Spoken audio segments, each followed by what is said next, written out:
বিভিন্ন পত্র পত্রিকায় এলডিপি মনোনয়ন কে পাবে না পাবে মন গড়া কতগুলি বক্তব্য দিচ্ছে এবং তাদের উদ্দেশ্য হাসিলের জন্য বিভ্রান্তিকর কথাবার্তা বলছে। আমরা মনে করেছিলাম আমাদের নামগুলি আমরা প্রকাশ করব না, বিএনপিকে দেব এবং আলাপ আলোচনার মাধ্যমে যেটা ঠিক হয় সেটাই হবে।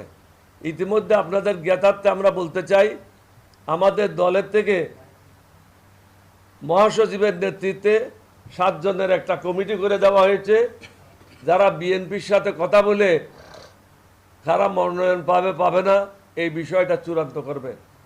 বিএনপি যেখানে ভালো প্রার্থী থাকবে সেখানে অবশ্যই বিএনপি পাবে, আমাদেরকে দেওয়ার কোনো কারণ নেই। আমরা যেখানে চেয়েছি সব জায়গায় যে আমাদেরকে দেবে এটা আমরা কোনো মনে করি না, কিন্তু আমাদেরকেও তাদেরকে অ্যাকোমোডেট করতে হবে। কারণ আমরা হলাম বিএনপির সাথে আজকে যারাই আছে সবার সাথে তুলনা করলে দীর্ঘদিনের সাথী। আমরা 2010 সাল থেকে বিএনপির সাথে একসাথে কাজ করে আসছি।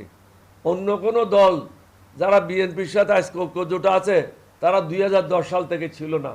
সুতরাং আমাদের দাবিটা সবাই থেকে জোরালো, এবং আমরা কখনো বলবো না যে আপনাদের প্রার্থী যদি ভালো থাকে আপনারা অবশ্যই আপনাদের প্রার্থীকে সেখান থেকে নমিনেশন দেবেন।